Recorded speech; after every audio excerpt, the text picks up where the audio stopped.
Hi, everybody. Welcome to the Kimberly Cloud Show. I'm your host, Kimberly Cloud. Was having a little bit of technical difficulties, but it's okay. I'll fix it later. But pretty much, I have a wonderful guest for the show today.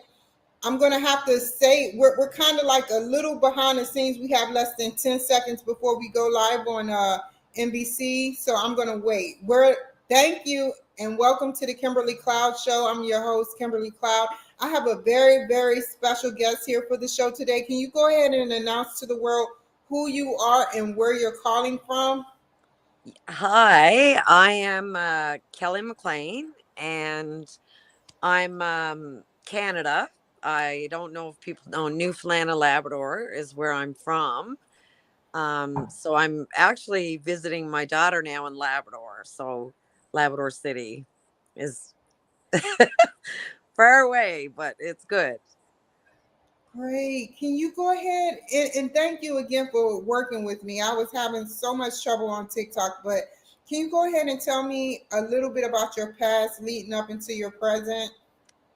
Yeah, I'm 54 years old, and my past, I had a very sad trauma happened.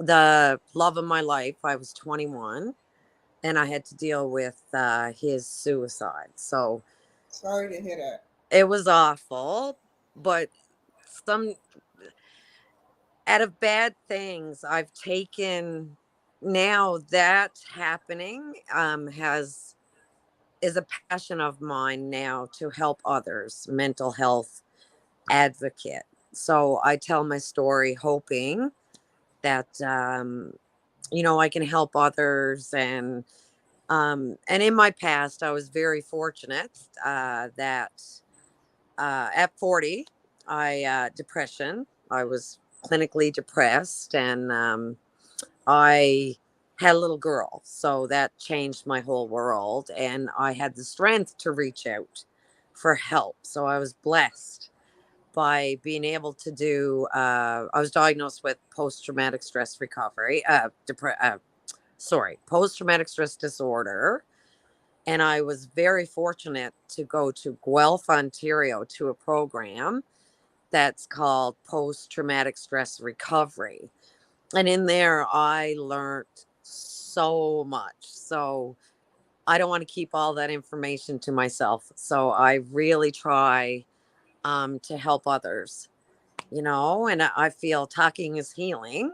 And, you know, when you're talking about your hardships, hopefully I can bring hope to, even one person. Me telling my story is worth it. Well said. Take me on a journey when you found out that your spouse or significant other had committed suicide. Take me on that story path. That was I'm just trying to get my thoughts together. There was I didn't realize there was a depression in the background, and people who are depressed get really good at uh faking they're okay. I Like, agree. if that's the right word. Yes. So we were together, I had no idea. Um and no idea. So I went away, I was out of the house, and we had a little bit of an argument, which I don't know. So I went away, and when I came back, I had no warning signs, nothing. So when I came back to the house, the ambulance and police were there, and of course there was a total shock, and I ended up in the hospital. And so Is that where you ended up clinically depressed when you found out that your significant other has passed or expired? no, it was the start of it, and then I just kept continuing on being okay, or faking I was okay. And then there's a few other things, like in my past, that my um narcissists. I dealt with a lot of narcissists. I didn't even know what that word meant. So Can you over, define it? Can you define what narcissists mean in your world for the people that are watching? yeah, it's somebody that's very, I'm trying to think, is very selfish, and the whole world revolves around them. And they're very mean, and they very manipulative. Like, you don't recognize it until I got the help. I didn't know how to. So it's somebody that's very controlling and manipulative, and all like make you think that you can be a sanest person in the world, but they'll make you question yourself and that you're insane, like. So I've had that since childhood. So it was the childhood, and then it was the the suicide, and I kind of shut down for 18 years.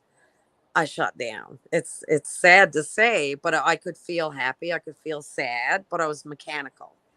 So when I actually got into the program, they taught me how to feel again. Like, that's crazy. Like, when you go in, and I actually had a piece of paper with faces on it. The disappointment. I had to learn how to, the tools to not believe all of the stuff that has been said to me my whole life. That tape, that plays in your head, and you're not good enough, and you're never going to amount to anything. So in this program, it's phenomenal. So they taught me how to feel again, because I didn't really know how to feel or deal with feelings. So at 40, it was 2011, I went in. It's in hospital. I call it a course, but it is hospital. I went in for 2 months, and they just taught me um, all of the trauma, how to deal with it and heal it. Right? It's because I don't know. I really feel bad. There's so many people out there that's so wounded, and they don't even realize it. So just a little bit of help. Like, there's so much help out there when you're strong enough to reach out for it. And I was blessed. Like, I got so much information, and I got so much help to heal and learn how to stop that tape in your head from what others are saying, and the guilt after the suicide. Lot of guilt, but it wasn't mine to carry. They taught me that this would have happened regardless. Like, when people, but that's pain. That was his pain, and it was just unfortunate. So um I don't blame him. I blame society's box. Like, men, when they're growing up, men have to be tough, suck it up. You can't, but it's okay to not be okay. So I really, that's what I've come to learn. I don't blame the people. I blame the judgment, and how easy it is for people to knock each other down, like, and you don't know what goes on in people's backgrounds. Everybody has a story, It right? So it's beyond a disease the way society is brought up to either pick on somebody that is different, um, pick on a gay or a bisexual person, pick on anybody, racial or not. It's always, we always have been raised. It's embedded in our DNA now, it and is. all we have to do is take, like, re how can I say this? We need to actually undo what we've learned both physically and what we've been taught since childhood. And what is your thoughts on that, Kelly? I agree. Through a lot of stuff that I've done, I've learned, like, we learn what we live. Do you know what I mean? So because because for me to heal, I had to actually go back to my childhood and dissect it. What did I take from my mother and what did I take from my father? And is it actually my beliefs? Some is, some isn't. So I've really had to, and I find there's people don't recognize, I've been very fortunate to recognize it, but it's cycles. So, like, um, my mom's mom, my grandmother treated my mother a certain way. And then she repeats that cycle and treats me a certain way. And by dissecting all that, I learned to break that cycle. So I was very fortunate because I could have carried, and this is where I'm talking about the narcissistic, right? So I was very fortunate to recognize it, catch it, and change it. So now me and my daughter have the most amazing. It took work, and like it's funny because I don't know if this is right in saying this, but what if there's something in your parents that you don't like, you pretty much have the same thing. If Yeah. that makes sense. You know what I mean? So yeah, it's a lot of cycles. I don't think it's bad people or it's just, that's what they've learned. But you can't change what you don't recognize. So I would love to get out, like you have to recognize that you probably got this from your dad, but that doesn't mean you have to feel that way. Like there's no, I don't know, I find the world is very wounded and no compassion and very judgmental. How we fix it, I'm not really sure, but I'm definitely going to try one person at a time. Like that's my passion in life now is to try to get people to open their eyes a little bit more. And you know we need to help each other. There's enough hate out there as is, and I don't have a mean bone in my body, so I don't understand it. Like, and any, so I'm kind of in a search now to, how can we get this out there and make people think and recognize stuff to change it for the better, and if I can do it one person at a time, I'm definitely going to try. Well said. It's three ways that society thinks. It's the way the book's supposed to go, which is you don't supposed to be mean to people. You're supposed to be nice to your elders, and you're supposed to treat people with dignity and respect. Does that happen? No. No. Instead, we have freedom of speech, which is not a bad thing. Freedom of speech is a good thing, but it tips the scales when we're thinking about different ways where you know um, freedom of speech can go leftwards in a way where we're bashing somebody because of how they look or dress, Yeah. and Yeah. then there's the way where um, the military has us, you have to eat a certain way, you have to do certain things certain ways, you have military time. So it's three ways of thinking, like I said, the first way is the way we supposed to be, the way we are, and then the way the military is set up for us. So I feel like, like you said, piggyback off of what you said, we must like rewind and unravel what we're doing, and tell me, because you're the only person I've met that has sat up there and has done I really want to hit this subject up a little bit longer, but I'll come back to it. So tell me about your mining, and tell me about the Oh. cat in the truck that you used to mine. Yeah, I very stubborn girl. I don't, if you I always say if we were raised big morals, big values, respect, so as a young girl, I bartended and waitressed actually for 15 years. So loved it. I love people, obviously.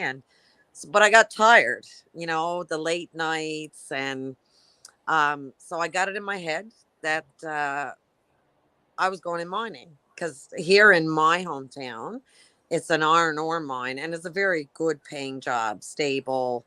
So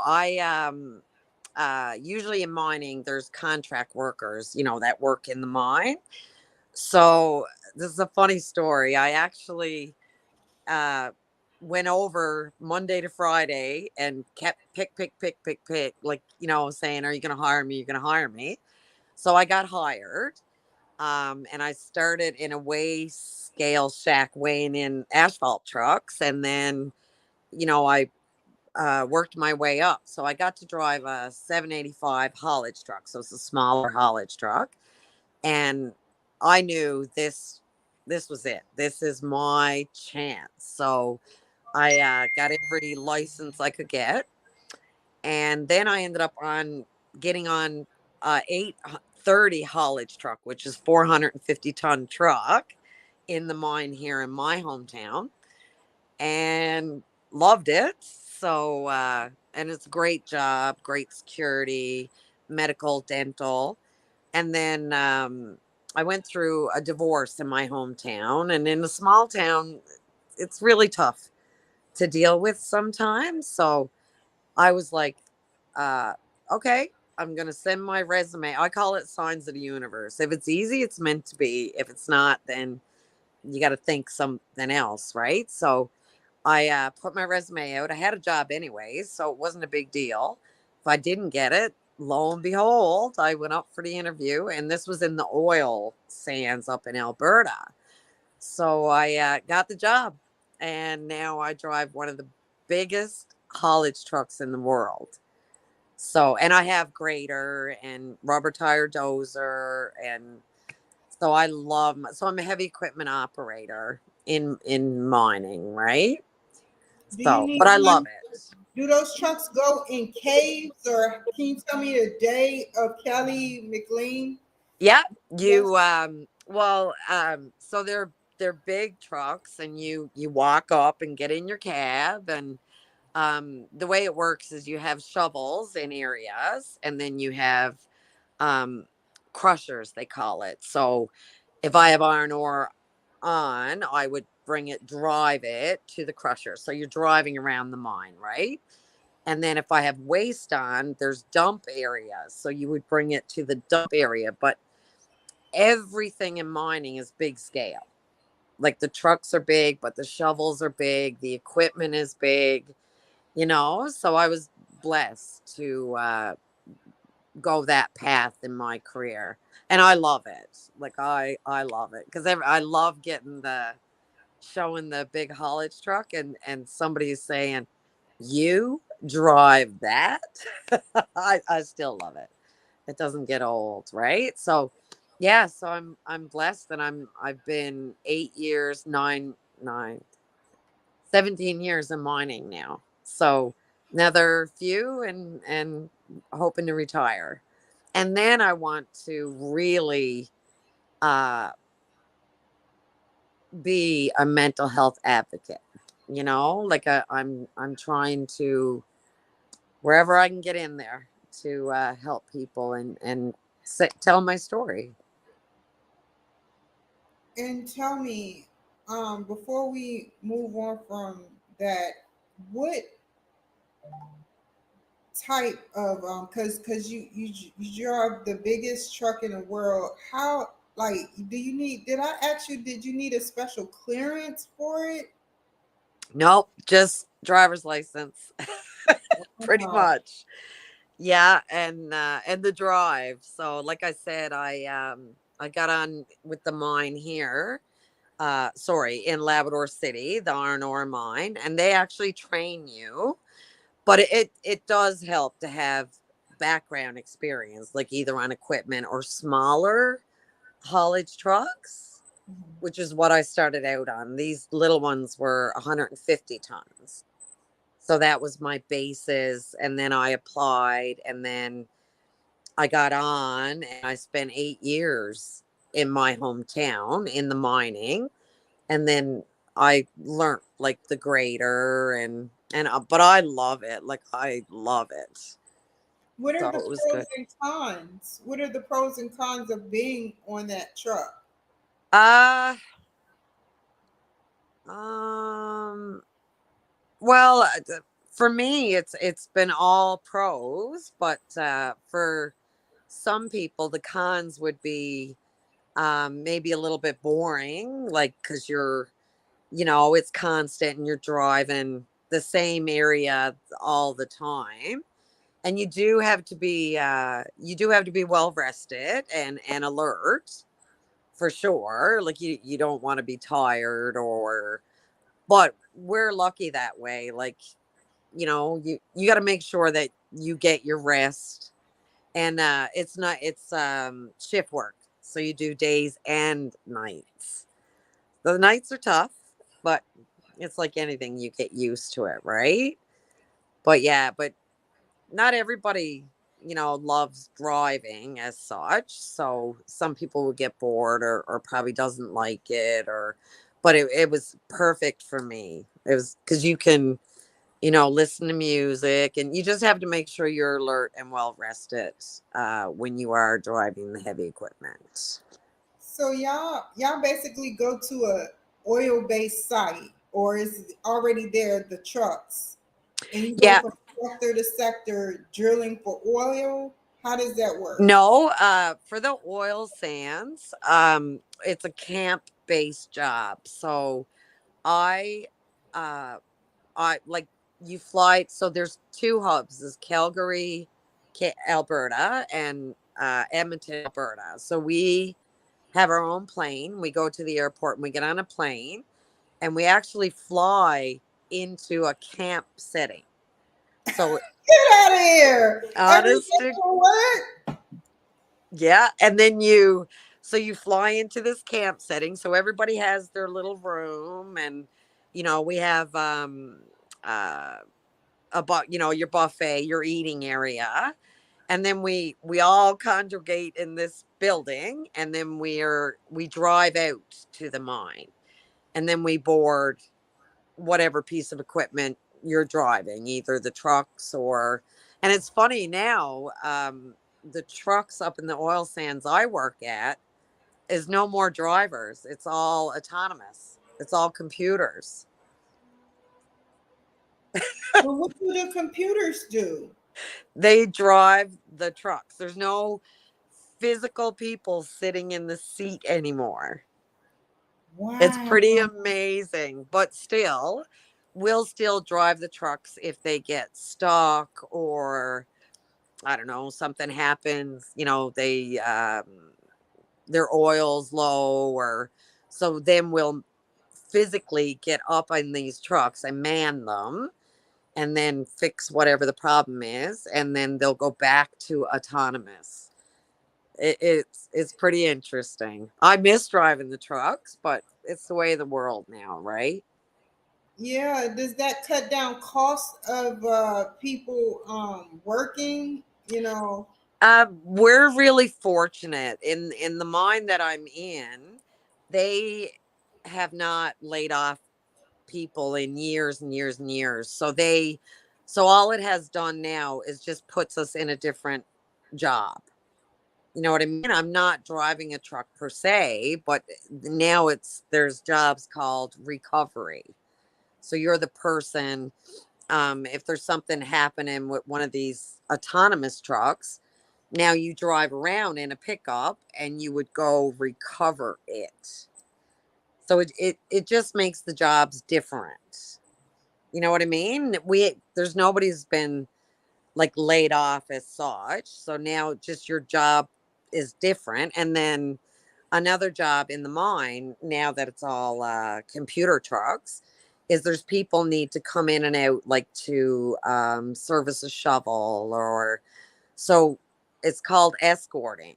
So we have a computer screen or whatever, and we put them in the middle of two trucks and we escort them to their area. So it's just different jobs. You know what I mean? Instead of driving the truck itself always like we used to. It's pretty cool. It is pretty cool. Who manned the artificial intelligence for the actual computerized trucks? That would be a dispatch. So there's an actual building of dispatch that man them and send them where they need to go, and right. So there's a crew themselves actually in a building that'll send them where they need to be, and yeah, Have, it's different. to go backwards, have you ever suffered from like I just want to hear you say it. If you don't, if you didn't do it, then it's cool. But did you ever suffer from drug abuse? Um, yeah, maybe, but it would The not only the. reason I'm asking is how did you recover being in a job you love to be in? That's why. No, Oh yeah, I don't no, want I to hear no wasn't. more. I recovered. Um, I think when I shut down and became mechanical, like one of my big ethics is work and being there to work. So I think shutting down, but it's sad because you lose so many years. You know what I mean? Yeah. So I did drink and I dabbled in marijuana, but I wouldn't say addiction as such. Like just regular, and yeah, maybe, but not at work. Like, because of course you're driving heavy equipment, you can't be impaired any way or form, right? So Yeah. for me, it was being able to shut down. I would just shut down and super focus on my job. But saying that, everybody else suffered, because I just became mechanical and I missed out on a lot of things. You work, sleep, eat, repeat. Like I was just able to become a computer myself to get through it, if that makes sense. And tell me, like, when when you first realized that, like, how did your family cope with it? Uh, with Like, did they support you on your journey to writing cats? And then we're going to talk about moving on to what you want to write in your book. How did they support you and give you uplifting instead of anything negative? yeah, uh, my daughter was very, very supportive. That's kind of my family. Then we're not close knit, so there wasn't a lot of support family wise, but there was a lot of support for me in my community. Like people telling their stories, right? But my daughter was my biggest supporter, and was wanted me to get the help and do stuff. The other way, like that's where that stigma of society comes in. Like, you don't want to do that, you can't do that. And but yeah, I had some close knit mentors that really helped me, and my daughter was my biggest push to get right. And right, family not so much. There's a lot of, I don't know, how Stigma. carrying up stigma. Yeah, the family not so much, but I was so stubborn. I was just so stubborn, and that's what kept me on the trail. And I want it better for my girl, for my daughter. So that's what just give me that drive to push, push, push, push, right? And it took to when the depression kicked in at 40, um, I couldn't get out of bed, and my little girl was down the foot of the bed, and I don't know, something hit me, like she was down at the foot of the bed because I used to alarm the clock, and I would get up to give her her bath and her meals. And so this day, and I would sleep right up till it was time for her to come home after school. And this one time I slept in, and she was down the foot of my bed, and she was like, Mommy, I'm really worried about you. And whatever happened in that moment, I want it better. And it didn't matter what anybody said or anybody thought. I want it better for this little girl and myself. And then I reached out. Like, I reached out for help. I went up to the hospital and got on antidepressants and started my journey of mental health and counselors. And because I wanted something different. I want it better for my little girl. So that was my saving grace, we'll say, to keep me going. How did you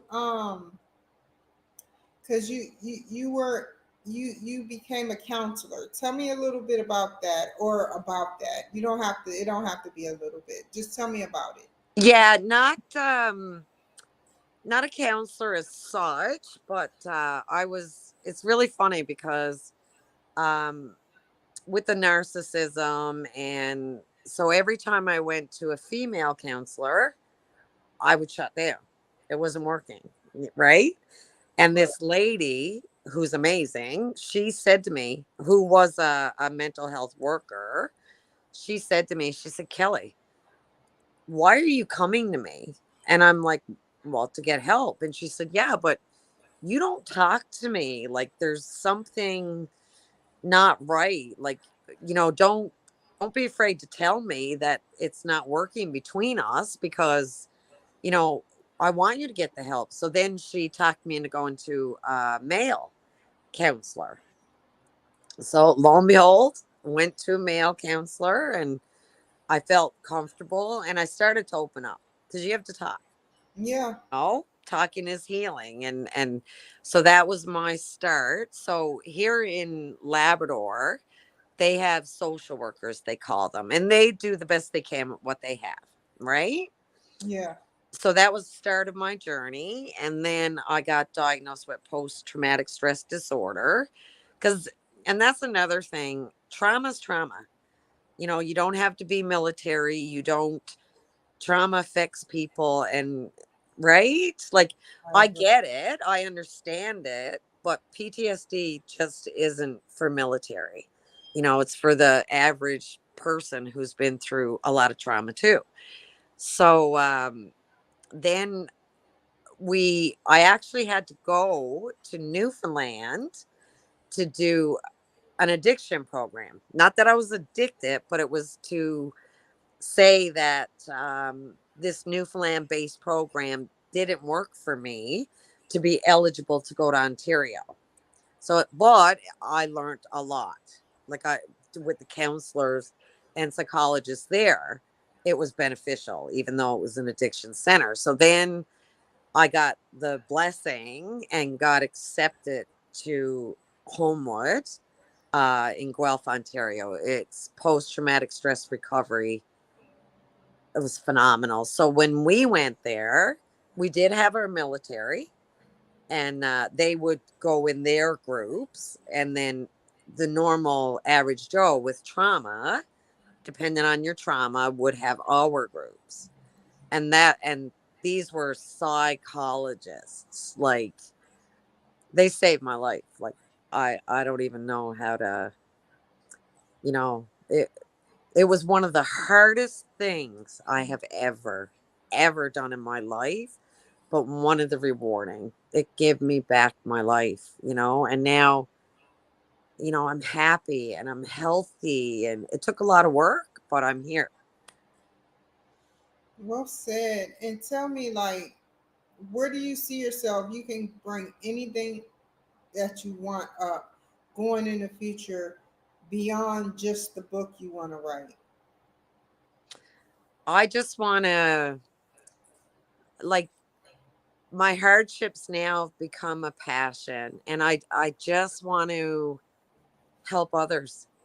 Like, there's no amount of I did a support group. I had a support group, and I started out with, well, my first day there was two of us. And I was like, eh. But over the year, I ended up with eight. So, uh, one person came in and they were broken. I know broken, you know, and they were broken. So they kept coming, and we got them, some support and some help. And a year later, to see this broken person happy and healthy, there's nobody could give me any amount of money for that experience. So that's where I want to go. I want to help people. There's hope, and help people with their wounds so that they can be happy and healthy, and try to soften the stigma. It's so easy to judge. There's a saying I learned, and I love it, and it says, those who don't understand judge, those who understand don't judge. So that's my purpose. Like, I've been very fortunate to have a great job, great money, but that's not my purpose. My purpose is, I just want to help others and try to soften that stigma, make people a little bit more compassionate. I know it's in them. They just don't recognize where that judgment and that stigma's coming from. Maybe educate a little bit more. How does Kelly in the future, how will Kelly in the future cope with her mental health? Because it's a forever battle. It's a long term battle. I It have is. it, a lot of other people have it. So what is your plan for coping in case you have a slip up? Because we all do. I have tools. So in this program, there's tools that we learn. So uh I really, because I hated meditation. Like, but it's not what people think it is. Like, so they taught us like this. For me, meditation is like, but it's so not. It's we were taught that when I wake up in the morning, I check in with my feelings. Like, am I sad? Am I happy? Am I upset? Like, so I check in with me, and that will uh make how my day goes. Right? So I work on me, and so I always check in with me. If I'm sad, then I'm going to go where I love animals. So I'm going to find something that's going to take me into animals, or something more positive, like, and I do that now. It became you do it so often in this program, it becomes natural. If I'm happy, then I'm going to go try to make other people happy, or go find people that are happy, and because your surroundings makes a huge difference. So media, you like you let all that negative toxic in. I've learned um to not like, I always check in with me, and I do what I need to do to stay healthy and happy. I don't always get it right, but like, the more you use these tools, the better you get at it. And I won't let anybody bring me down. I'll walk away, or I will change my environment. So yeah, because I've been there. I've been broken. I've been down, and I've done so much work. I won't allow it anymore. So, it's things that you like. And another tool we used is, things that you love. You put it on a Bristol board, pictures.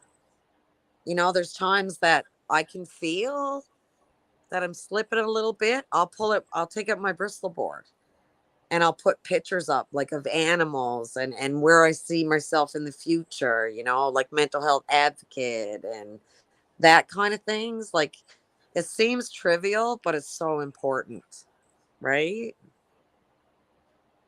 So I stay on top of it. I don't let I check in with me in the mornings and I do what I need to do to stay healthy and happy. In Canada, what's the best medications or herbal supplements and or like things you take to help keep you healthy and mentally aware and healthy? Um I I have a good one for it's funny because I just got off my antidepressant medication after 11 years. So, Congratulations. Yes. you betcha. It's awesome. So, but this is a story I want to get out there. So, I had a psychiatrist do meds, right? Mhm. And and like people, it's not for everybody and it doesn't have to be a full-time thing. But sometimes at the time, this because after the suicide, I had to, like, for the depression, right? And I'll never forget it. My psychiatrist said, he said, "Oh, you people make me so mad." And I was like, "Excuse me?" Right? And he's like, "If I told you you had a heart condition, you would take a pill, right?" And I was like, "Yeah." He said, "Okay, if I told you you had diabetes and you had to take this medication, you would take it." And I was like, "Yeah." And he goes, "So I am mad." Like, he got mad, but he made me think, right? So he said, "I am telling you right now, your you have a chemical imbalance in your brain and you need to take this medication." He said, "So if you want to listen to everybody else and stay miserable, then go ahead." And I was like, okay. So when I walked away, I thought about it and I'm like, oh my God, he's so right. So I took it. So for me, it was Effexor. Uh, Sure. Great medication. and I was on 300 milligrams for a very long time. Okay. And as I healed and got better, you know, I came down to 150 and I'm in a really good place. So I was like, I'm gonna try to give them up. So I went to my doctor and did it the right way, and I'm off them and I feel fantastic. So they did what they needed to do at the time. So, like, because I get really upset when people are like, "Oh, you know, you shouldn't be taking this and that." But yeah, sometimes, and I've even done research because in my work, we on the haulage trucks, we have a pink dump body, it's called, like the back of the truck, the box, right? And a blue. So when it came to my first job, one was breast cancer and the other one was prostate cancer. So it came to the oil sands that I work at, and one was mental health. So that became my baby, you know. So I did my speech, and yeah, so I was really fortunate to do a speech on mental health and get to drive this truck, the first drive ever out in the mine. So we got to cut the ribbon and yeah, like, but you do what's best for you. And there is tools. There's lots of tools out there, and use them the same as like you brush your teeth every day, right? So, and the more you do it, the easier it gets. So I just I know when I wake up in the morning, if I'm happy, that's great. I try to go find others and make them happy. But if I'm sad, then okay, maybe I need to do something different today. I need to go for a walk in the nature because nature and animals are my pick me up, and and I will. It doesn't matter what people want me to do today or have planned for me today. If I'm feeling down, well, sorry, but I'm going for a walk in nature, or I'm going to go find a couple dogs and hang out with them, like, yeah. So that's how I stay on top of my mental health. Because Yeah. without it, you have nothing. You said some excellent things, and I well said, by the way. We have less than 9 minutes, so you know, Effexor, is it called? Was my medication. I tried a Yeah. few of So, them, but yeah, I tried a few. It didn't work for me, so I tried a fixer, and it was good. so basically, uh, circumstances in your environment probably played a huge role in what was going on in your environment with the medication and balancing stuff and making you think straight, like it's doing me too. Yeah, yep, You know, yep. helps with seeing things in a different view, but never forgetting, what's out there, such as what we were talking about No, earlier.